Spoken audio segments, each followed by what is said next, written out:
tema. Pasamos a continuación al doctor Rivas, que vuelve al estrado para hablarnos de mitos y evidencias y vigencia actual del par metal-metal.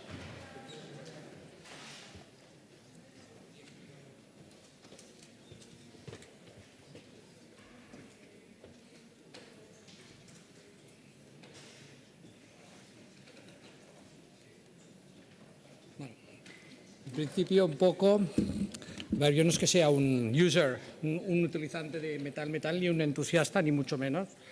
Solo un poco me siento un poco como, en cierta manera, un poco abogado del diablo, diciéndolo de una manera bastante...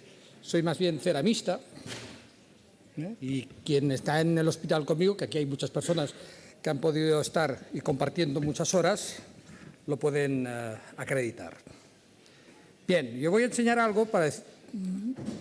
Yo lo que quisiera mandar como mensaje es que no porque hay un par de fricción que nos ha enseñado mucho y aún nos tiene por enseñar, porque no lo sabemos todo, no por esto vayamos a demonizar ciertos modelos. Esto es lo que quisiera decir, o lo que quería yo transmitir. No ya el par de fricción. Todos lo sabemos, aumenta la esperanza de vida, se ha doblado en el siglo pasado. Las supervivencias empiezan a mejorar si dividimos los registros y vamos empezando a subdividir los registros con registros más posteriores. Y ojo, tenemos una intervención muy bonita, muy preciosa, la intervención del siglo XX, la prótesis de cadera, que crea unas expectativas a los pacientes a veces excesivamente altas y cuenta mucho más la expectativa de ellos, muchas veces, que el score o los prompts que incluso nosotros vamos a pedir o vamos a aplicar. Y esto es algo que hemos de saber muy bien.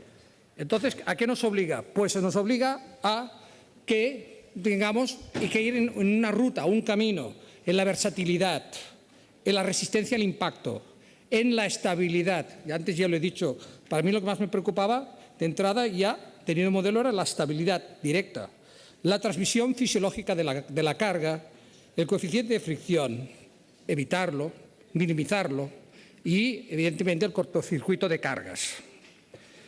Hay trabajos y hay trabajos de revisión sobre prótesis y gente que practica deporte y cada vez vamos a ver más, solo que son a corto plazo. ¿Y qué es lo que vemos? Pues muy sencillo, que la actividad deportiva tras una prótesis va a depender del nivel de participación previo y de su índice de masa corporal del paciente y de su edad. A medida que nos hacemos más mayores, nuestras demandas decrecen. El tiempo empleado no cambia significativamente, pero tiende a bajar. Y esto es muy importante, lo he dicho, pero los estudios tienen aún poca consistencia, todas las revisiones. Y hay uno que sí, el más largo, que hizo de Marseille, de Olivier y Arsanson, que vieron que a partir de los 10 años hay una bajada de la tasa de supervivencia que alcanza a los 15 años un 13% de supervivencia, ya sea en par cerámica o en par cerámica polietileno. Todos conocemos el documento de consenso que se escribió en su día, en el año 2007, sobre cuáles aquellos prótesis, no se recomienda, qué actividades de alto impacto no se recomiendan. Yo no soy muy de acuerdo, creo que está bastante sesgado y, por ejemplo, lo que hace referencia a la famosa práctica del golf. El golf implica impacto de desaceleración y hoy día está estudiado y en Japón altamente estudiado en el momento actual, porque es fuente muchas veces de un desgaste local. Y entonces ahí viene lo que quería decir.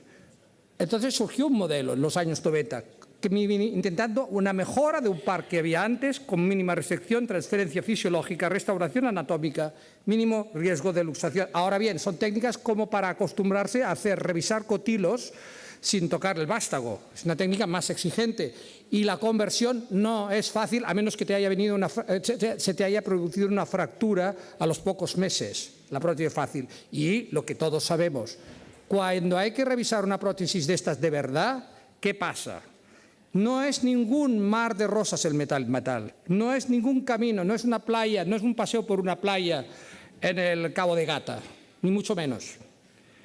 En los metaanálisis de más de 3.000 artículos y datos de 8 registros nos ponen en posición de que sí, se forman reacciones que se puedan asemejar bursas, mal llamados pseudotumores, hipersensitividad, reacciones metalóxicas y que aún no conocemos estos grados altos, el cobaltismo obviamente, pero no sabemos la significancia clínica de estas tasas y realmente nos hace temer. Pero cuidado, las tasas, y esto sí se sabe, son 3 veces más altas en los grandes diámetros, donde se junta también el trunion, que no en una prótesis de superficie. Es 3 veces más, tanto en sangre como en tasas cumulativas de revisión. Y esto no es solo inherente al metal, también a los grandes diámetros de cerámica. Yo no lo sé traducir al español ni en otro idioma, en inglés sí, que es lo que se conoce como el slippage micromotion, este micromovimiento, diría, resbaladizo, que provoca, y a más varo aún acrecenta más. Y esto no tiene nada que ver con directamente, solo que el metal, pues si más partículas lo va a producir, pero la cerámica también lo produce. Por lo tanto, digo, ¿es solo el metal el diablo, el demonio? Si miramos a los estudios publicados sobre todos los registros, veremos que sí, que en efecto hay más revisión, solo ciñéndonos a las prótesis de superficie, no a los grandes diámetros de metal, sí, hay más revisión. Pero si vemos que son los pacientes para diagnóstico de menos de 65 años y diagnóstico de artrosis, veremos que se empiezan, a los 5 y a los 8 años, se empiezan a acercar. Y en cambio, algo curioso, tamaño de cabeza a más de 50. Hay fabricantes que solo ya fabrican superficie a partir de 50. ¿Por qué? Porque ven que se acercan hombres y mujeres. Y no todos los modelos han actuado igual. Yo sé de alguno que ha disminuido el perímetro externo del cotilo 10 grados y todos sabemos lo que ha pasado. Y, evidentemente, a más volumen de menos complicaciones porque hay más acurancia, esto ya lo sabemos. Pero algo que yo personalmente no creo que sea admisible, que veamos en todos los años que se han hecho registros, que se ve que los pacientes a 24 años tengan una tasa de supervivencia, ya sean hombres o mujeres, que van entre el 50 y un 60%. Aquí es donde hemos de entrar y por eso, y me remito a la diapositiva inicial que hemos hecho antes. Nosotros, a la vista de esto, Oliver Marín, ¿estás tú por aquí? Vale. Porque él también pudo participar de este trabajo, enviamos con nuestros archivos Excel todo lo que habíamos operado, desde el principio de nuestra curva de aprendizaje hasta el día 30 de junio del año 14. Lo enviamos todo a la profesora Catherine van den Straten, que yo creo que para todos ustedes debe ser ya bastante conocida. Un estudio multicéntrico de todo el mundo, 27 centros, 13 países diferentes. Estas son el material que se utiliza, va a salir próximamente publicado en una revista de muy alto impacto. La tasa media, 42 años, diagnóstico principal, artrosis, seguimiento medio de casi 8 años y, curiosamente, en las mujeres son algo más jóvenes, una cuarta parte displásicas y tienen tamaños de cabeza más pequeños. ¿Y qué pasa? Y aquí es la diapositiva principal. Tasa Kaplan-Meier, curva de supervivencia a los 22 años, 89,1%. Repito, no demonicemos el metal. O sea, no demonicemos a las prótesis de superficie. Quizá demonicemos el par de fricción. Segundo lugar, si son hombres, a 21 años la tasa de supervivencia 92,7, mientras que las mujeres 81%. Y aquí vienen los fracasos. Todos aprendemos más de los fracasos. Yo lo aprendí de uno de mis maestros, el profesor Enrique Cáceres. Donde más aprendemos es de nuestros fracasos. Mal aflojamiento, 5 o 6 años. Podemos esperar que empiece a aflojarse o a producirse osteolisis.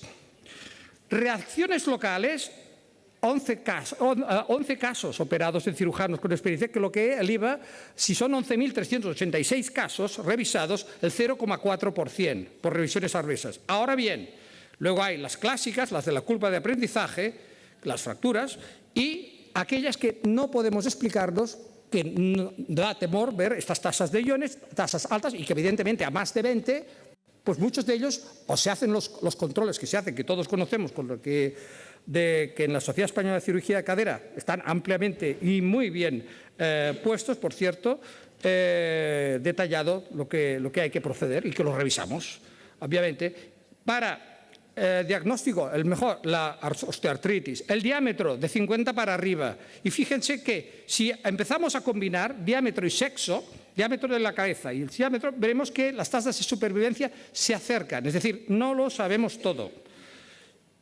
Es algo que y si encima también es diagnóstico, edad, sexo, tamaño, veremos displasia. Más jóvenes, frecuentemente más pacientes de sexo femenino, tamaño de 46 para abajo, son los factores estadísticamente más significativos. No hay significancia ni si la fijación es o no cementada. Si el paciente tiene una o dos prótesis. Y hay unos modelos, no los voy a demonizar porque todo el mundo los conoce y altamente, que son los que han hecho tirar por al suelo, digamos, muchas de las estadísticas y levantar las alarmas. Y, ojo, instrumentales. Hay instrumentales que provocan una tasa de supervivencia diferentes a otros, al menos el resultado de nuestro trabajo multicéntrico. Y entonces hay que mirar también un poco lo que nos dicen los registros a más años. A casi 20 años hay unas prótesis superficie. Yo no soy vendedor de prótesis, ni soy cirujano, me dedico solo a intentar hacerlo mejor para los pacientes y punto más y poco más. Pues hay una tasa de supervivencia del 92% a casi 20 años en pacientes de una edad de menos de 55 años cuando fueron intervenidos. Perdón, a ver, esto hay que explicarlo a los pacientes y explicarles las cosas correctamente. No cambian los parámetros funcionales y los pacientes mayormente son pacientes un poco más hombres que mujeres que tienen un índice de UCLA de casi 8, que quiere decir que son pacientes de actividad cíclica muy continuada. Y aquí viene lo de los iones. ¿Qué pasa con estos 11.000 y pico? Con estos 11.386. Pues tenemos una tasa media de cromo de 2,1 microgramos por litro y de cobalto de 1,3. Si bien hay estos extremos, como se puede ver aquí perfectamente, pues evidentemente un paciente, hoy con todo el protocolo que hacemos, evidentemente lo hay que cambiarlos. Vamos, es indudable. Es decir, hay unos factores de riesgo que hay que tener muy presente y una tendencia más baja de concentraciones, un poco más en los hombres que en las mujeres. Y ojo, lo que decíamos, las reacciones, el adverse reactions to metal debris, este es el importante. Son implantes que aumentan la densidad del hueso. ¿Y cuál sería, digamos, la idea? Yo es una sola sexta parte de mi actividad. Seleccionar muy estrictamente a los pacientes e informarles muy bien. Y decirles, no digo pasarles la pelota a su tejado, pero sí que sean ellos, cuando menos, cocómplices de algo, no solo el cirujano, porque claro, los pacientes conocen pacientes, y esto es muy importante.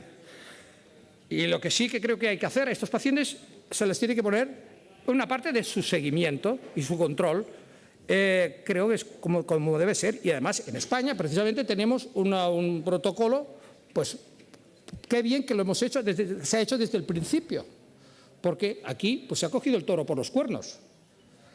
Y ojo, no nos olvidemos, como decía el doctor Cabanela, estamos al principio del final de la era de los metales. Posiblemente la genómica y la regenerativa va a ganar terreno, pero mientras tanto vamos a ir en la búsqueda de implantes resistentes al impacto con mejor transmisión fisiológica, preservación ósea, repito, preservación, propiocepción, mínimo ratio de contacto. Estas prótesis existen, solo que no se comercializan y están esperando estudios de nivel 4 en el momento actual.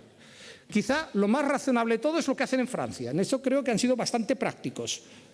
Toda la escuela de Lille y el profesor Epinet y Julien Girard, que lo que han hecho es que en este lapso de tiempo se han creado centros acreditados de referencia para estas prótesis y son centros que están realmente, por la SOFCOT, realmente controlados. Y es una manera, en Francia en el momento actual hay 10, para que sepan ustedes. Y muchas gracias por su atención.